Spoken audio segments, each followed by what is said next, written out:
Hello students, welcome to the lecture number 20 of cell the unit of life chapter. आज हम इस lecture में समझेंगे सेंट्रोसोम एंड सेंट्रियोल्स के बारे में। बेसिकली हमने इतना पढ़ लिया था कि ये सेंट्रोसोम एक ऐसा ऑर्गेनेल है जिसके ऊपर कोई भी मेम्ब्रेन नहीं होती है। आज इसी सेंट्रोसोम को डिटेल में स्टडी करने की बारी आ चुकी है। सबसे पहली लाइन हमने लिखी है कि ये जो सेंट्रियोल टर्म दिया था वो किसने दिया था। बेसिकली जो सेंट्रोसोम और सेंट्रियोल है उनमें एक बात समझ लो, सेंट्रोसोम के अंदर दो सेंट्रियोल होते हैं, एक सेंट्रोसोम में दो सेंट्रियोल होते हैं। और ये जो सेंट्रियोल वर्ड दिया था सबसे पहले, ये थियोडोर बोवेरी नाम के साइंटिस्ट ने दिया था।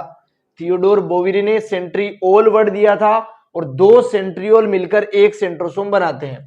अगली लाइन में हमने लिखा है सेंट्रोसोम इज एन ऑर्गेनेल, ये एक ऑर्गेनेल है usually containing two cylindrical structures called centrioles. Usually इसके अंदर दो क्या होते हैं, सिलेंड्रिकल स्ट्रक्चर होते हैं।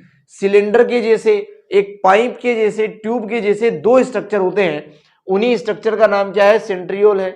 एक सेंट्रोसोम के अंदर होते हैं दो सेंट्रियोल्स। क्या आप इतना समझ पा रहे हैं? बिल्कुल। इसके बाद हम समझते हैं कि ये जो सेंट्रोसोम होता है ये आखिर कौन से सेल में मिलता है। तो हमने प्लांट और एनिमल सेल के डिफरेंस में देखा था कि सेंट्रियोल केवल एनिमल सेल पे मिलता है, प्लांट सेल में मिलता ही नहीं है। तो यहाँ पे लिखा गया है कि ये एक एनिमल सेल में मिलता है और जो लोअर प्लांट्स होते हैं जैसे कि फंजाई, उनके सेल्स में भी ये मिल सकता है। तो मैं उम्मीद करता हूं आपको समझा पा रहा हूं।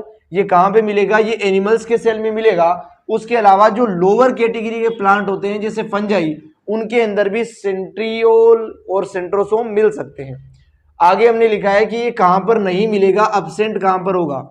तो ऐसा प्लांट का सेल जो पूरी तरह मेच्योर हो, मेच्योर प्लांट के अंदर ये नहीं मिलेगा। उसके अलावा न्यूरॉन के जो सेल्स होते हैं, नर्वस सिस्टम जिससे बनता है न्यूरॉन के सेल से, उनको सेल का डिवीजन करना ही नहीं है, तो उसके अंदर भी सेंट्रियोल मिलता ही नहीं है। जो oocyte होता है बेसिकली फीमेल गेमिट, इसके अंदर भी सेंट्रियोल होता ही नहीं है। और जो मेच्योर आरबीसी होता है, मेवेलियन का आरबीसी, उसके अंदर तो कोई भी ऑर्गेनेल नहीं होता है, तो सेंट्रोसोम भी नहीं होता है।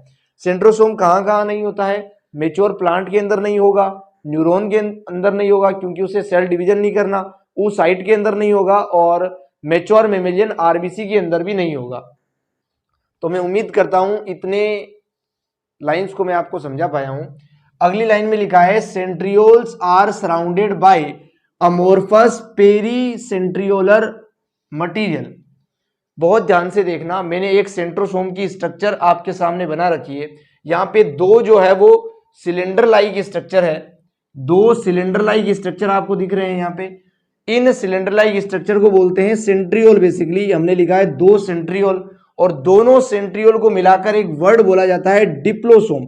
अगर मैं आपसे पूछूं व्हाट इज डिप्लोसोम, एक सेंट्रोसोम के अंदर दो सेंट्रियोल को मिला के क्या बोला जाता है, डिप्लोसोम बोला जाता है। इस डाई का मतलब ही होता है दो बेसिकली, तो दो सेंट्रियोल का नाम क्या है, डिप्लोसोम है।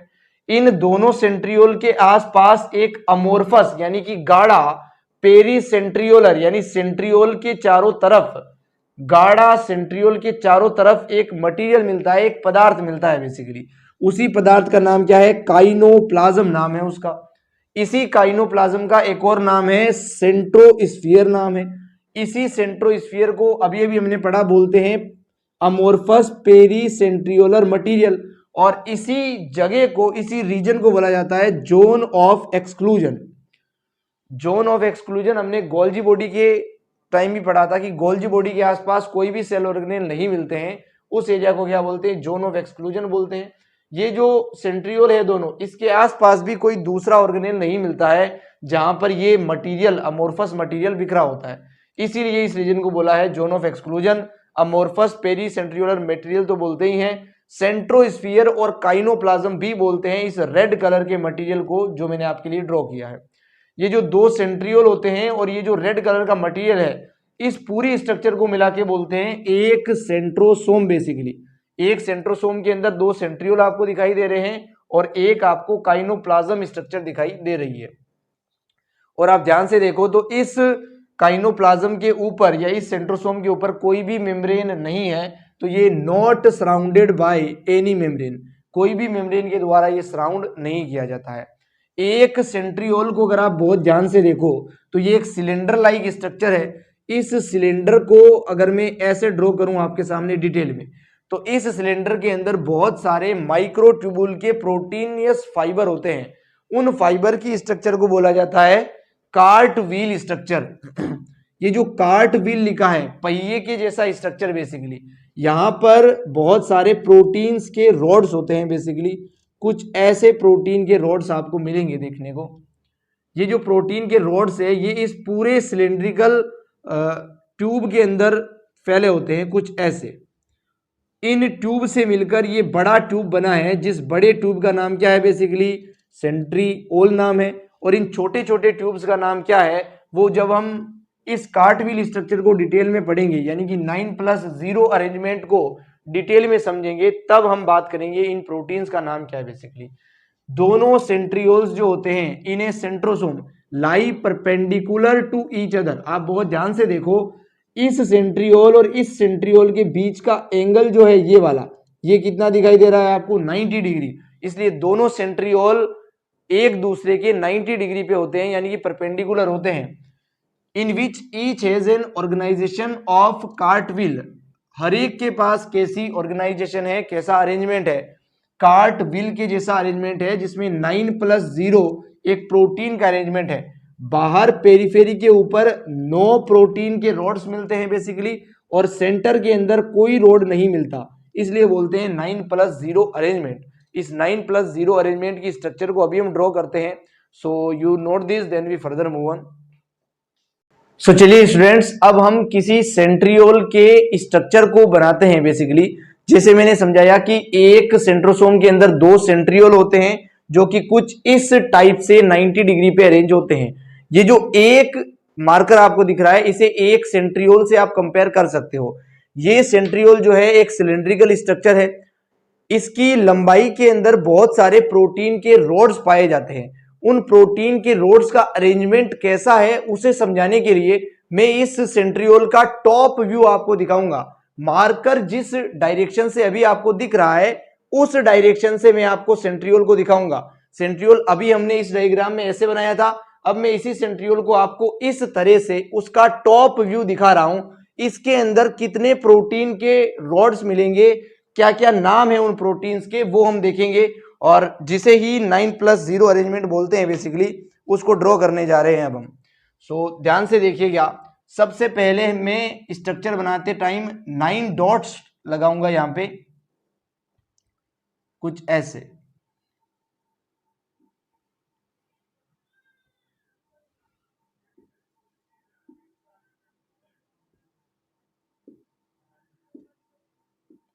ये 9 डॉट मैंने लगाए हैं।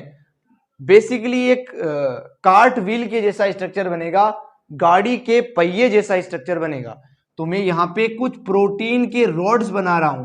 अगर किसी रॉड को आप ऊपर से देखोगे, जैसे ये मार्कर भी एक रॉड की तरह है, इसे अगर आप ऐसे देखोगे तो क्या आपको एक सर्कल ही दिखेगा। तो मैंने यहाँ पर 3 सर्कल बनाए हैं, यानी कि ये एक 3 प्रोटीन की रॉड है बेसिकली। यहां पर भी मैंने 3 सर्कल बनाए हैं, यहां पर भी 3 सर्कल बनाए हैं बेसिकली।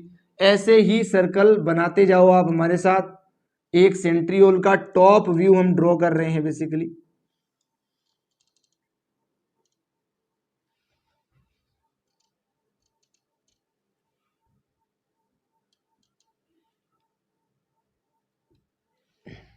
हमने बेसिकली 3-3 प्रोटीन की रॉड्स के 9 स्ट्रक्चर बना लिए हैं, ठीक है।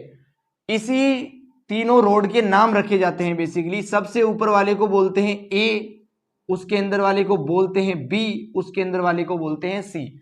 मैंने एक के नाम लिखे हैं, आप सभी के नाम लिख सकते हो। सबसे बाहर वाला क्या होगा, ए, सबसे अंदर वाला सी, बीच वाला क्या होगा, बी होगा। ये सारे जो प्रोटीन के रॉड्स होते हैं वो कुछ इस ऐसे कनेक्शन से जुड़े रहते हैं बेसिकली, कुछ ऐसे कनेक्शन से।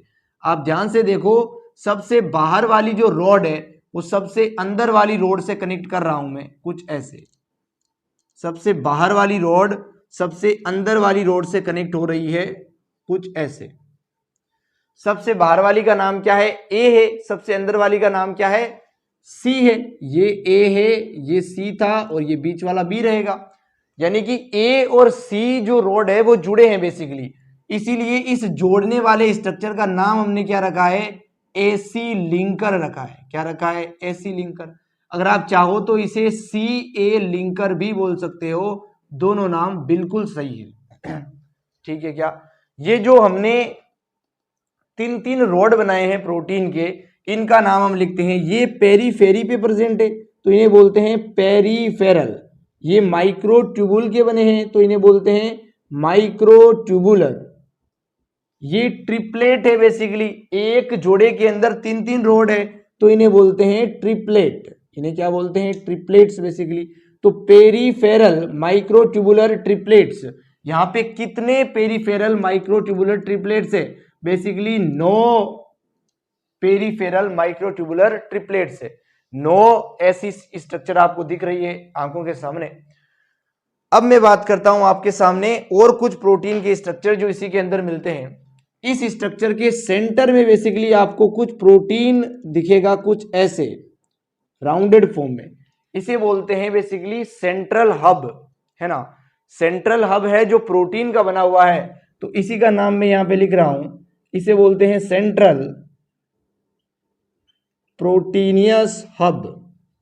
हब का मतलब ही वैसे सेंटर ही होता है, तो सेंट्रल प्रोटीनियस हब है, ये प्रोटीन का ही बना है बेसिकली। इस सेंटर को इन पेरिफेरल माइक्रोट्यूबुलर ट्रिपलेट से जोड़ने वाले डंडों को क्या बोलते हैं, बेसिकली वो डंडे हम ड्रॉ करते हैं बेसिकली कुछ ऐसे। तो कुछ ऐसे स्ट्रक्चर्स और होते हैं इस सेंट्रियोल के स्ट्रक्चर के अंदर, कुछ ऐसे। और ये जो ब्लू कलर से मैंने बनाए हैं इन्हें बोलते हैं रेडियल स्पोक, जो 9 है हमारे पास, 9 रेडियल स्पोक यहाँ पे प्रेजेंट है बेसिकली। और ये स्पोक भी किसके बने हैं, ये भी प्रोटीन के ही बने हैं बेसिकली। सारे स्ट्रक्चर यहाँ पे प्रोटीन के ही बन रहे हैं, क्योंकि सेंट्रियोल जो होता है वो एक प्रोटीन का ही स्ट्रक्चर होता है बेसिकली। हमने आपको समझाया था कि सेंट्रियोल जो है वो एक सिलेंडर लाइक स्ट्रक्चर है। उस सिलेंडर को अगर आप ऐसे टॉप व्यू देखोगे तो आपको ऐसा स्ट्रक्चर दिखेगा और इस टाइप के प्रोटीन्स आपको इसके अंदर दिखेंगे। तो मैं उम्मीद करता हूं आपको इतना समझ में आया होगा। अब हम कुछ और चीजों के बारे में लिखते हैं, जैसे कि ये जो 9 पेरिफेरल माइक्रोट्यूबुलर ट्रिपलेट्स होते हैं ये इवनली स्पेस्ड होते हैं, इवनली स्पेस्ड, यानी कि इनके बीच की जो डिस्टेंस है वो हमेशा इक्वल होती है।